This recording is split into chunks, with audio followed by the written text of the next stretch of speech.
ముఖ్యంగా హాజరైన అందరికీ ఐఎస్యూ తరఫున ఉద్యమ ధన్యవాదాలు తెలియజేస్తున్నాను. బహుశా ఢిల్లీ ఇంటర్నేషనల్ సెంటర్ వద్ద జరిగేటువంటి ఒక సంవత్సరం మేడేకి ఈసారి జరుగుతున్నటువంటి మేడేకి కొంత తేడా ఉన్నట్టు.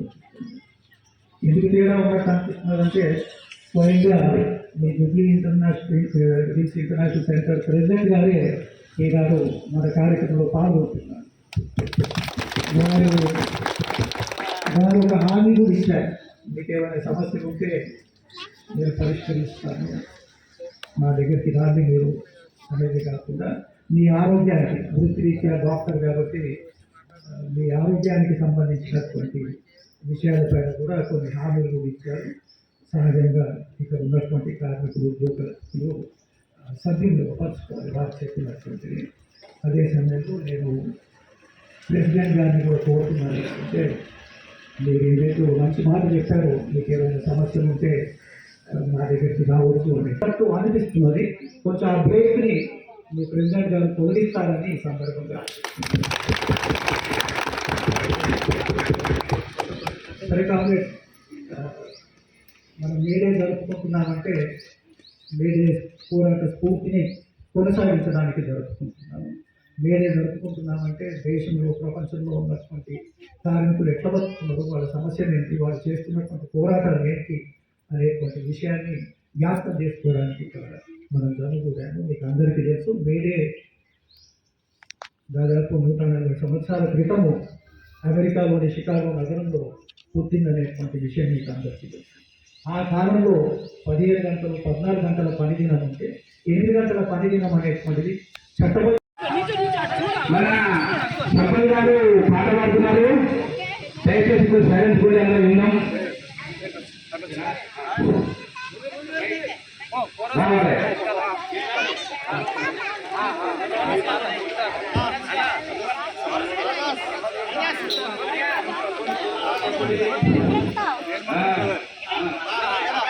అందరికీ తెలుసు, ఆనాడు షికాగో నగరంలో జరిగినటువంటి పోరాటము 8 గంటల పని దినం అనేటువంటిది చట్టబద్ధం చేయడం అనే డిమాండ్ పైనే కాకుండా వాళ్ళు ఒకటి కోరుకున్నారు.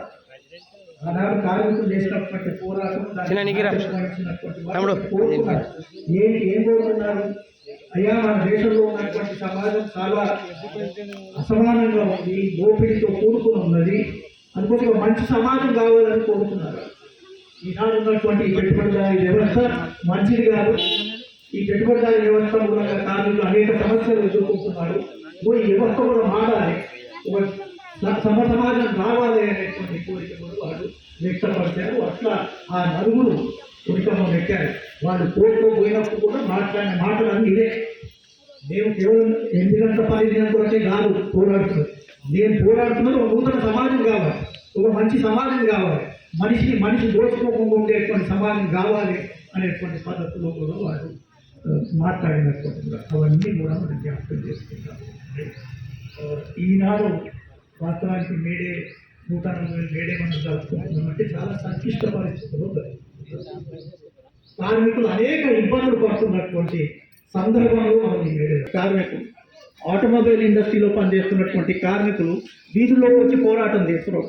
ఏమి డిమాండ్ చూడండి, చాలా ఆశ్చర్యకరమైనటువంటిది ఏంటంటే కార్మికులు చేస్తున్నటువంటి డిమాండ్ ఏంటి?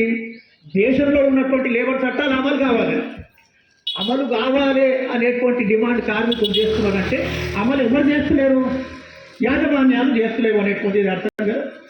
ఆ నోయిడా ప్రాంతంలో, పారిశ్రామిక ప్రాంతంలో ఉన్నటువంటి లేబర్ చట్టాలు ఏవైతున్నాయో అమలు చేస్తున్నాయి. అందుకోసమే లేబర్ చట్టాన్ని అమలు చేయాలనేటువంటి డిమాండ్ పైన ఈనాడు కార్మికులు 8 గంటలు దాటి పని చేస్తున్నారు, ఓటు ఇస్తలేరు అనేటువంటి ఒక డిమాండ్ పైన కూడా వాళ్ళు పోరాడుతున్నారు. మరి లేబర్ చట్టాలు అమలు చేయాల్సిన బాధ్యత ఎవరిది? యజమానులు అమలు చేస్తలేరు. మరి అమలు చేయించాల్సినటువంటి బాధ్యత ఎవరిది? లేబర్ యంత్రాంగందా కాదా? ప్రభుత్వ యంత్రాంగందా కాదా? మనందరికీ మన జీవిత అనుభవంలోనే మనం చూసాం. లేబర్ డిపార్ట్మెంటు, ఈ 4 లేబర్ కోడ్ల సారాంశం ఏంటి? మీరు అనేక సార్లు విన్నారు. రైట్, ఈ 4 లేబర్ కోడ్ల సారం ఏంటంటే దాదాపు లక్షల సంఖ్యలో ఈనాడు కార్మికులు ఏ రకమైనటువంటి చట్ట ప్రొటెక్షన్, లీగల్ ప్రొటెక్షన్లు లేకుండా చట్ట పరిధి నుంచి బయటికి గెంటేసేటువంటి లేబర్ కోడ్. ఉదాహరణ కాంట్రాక్ట్ కార్మికులు ఉన్నారనుకోండి, ఇప్పుడు ఈ లేబర్ కోడ్ల ద్వారా ఏం చేసింది, ముందు 20 మంది పనిచేస్తున్నటువంటి దానిలో కాంట్రాక్ట్ లేబర్ చట్టం అమలు అవుతే ఇప్పుడు ఈ మార్పు చేసినటువంటి లేబర్ కోడ్లో ఏం చెప్తున్నది, 40 మంది ఉంటే అప్పుడు చట్టం వర్తిస్తారు. అంటే దేశంలో రోజు రోజుకి ఆర్థిక వ్యవస్థలో కాంట్రాక్టీకరణ అనేటువంటి పెరుగుతూ పోతున్నది. పర్మనెంట్ కార్మికుల సంఖ్య తగ్గిపోతున్నది. మరి ఈ కాంట్రాక్ట్ వర్కర్లకు ఇప్పుడున్నటువంటి చట్టం ప్రకారం ఏ ప్రొటెక్షన్లు అయితే ఉండవో అవి కూడా లేకుండా చేసేటువంటి పద్ధతులు ఈ కొత్త లేబర్ కోడ్లు వచ్చాయి. కాకపోతే ఈ లేబర్ కోడ్లని మన ఐఎఫ్యూ లాంటి సంస్థ, అదే రకంగా దేశంలో ఉన్నటువంటి అనేక ట్రేడ్ యూనియన్ సంస్థలు దీన్ని వ్యతిరేకిస్తూ అనేక సమ్మెలు చేసే ఆందోళన చేస్తున్నాయి. అయినా మోడీ ప్రభుత్వం ఇప్పటికీ దాని మీద గట్టిగా ఉండి ఇది అమలు చేస్తారా నాయన అనే పద్ధతిలోనే ఉంది. బహుశా రేపు మే 4వ తారీఖు బెంగాల్ ఎలక్షన్స్, ఈ ఎలక్షన్ రిజల్ట్స్ కూడా వస్తాయి. ఇక దాని తర్వాత తడాకా మోదీ ప్రభుత్వం మన పైన చూపిస్తుండొచ్చు. రైట్, అందుకోసే కాంగ్రెస్ ఈనాడు నేను ఎందుకన్నా అంటే ఒక గడ్డు పరిస్థితుల్లో మనం ఉన్నామని. ఒక పక్క ప్రపంచ కార్మికులారా, ప్రపంచ కార్మికులారా, ప్రపంచ కార్మికులారా, మేడే మేడే మేడే మేడే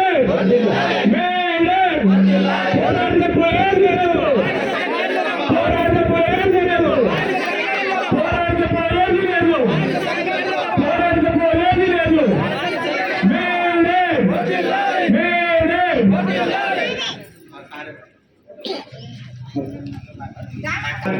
కార్మికులారా, పోరాట పోయేది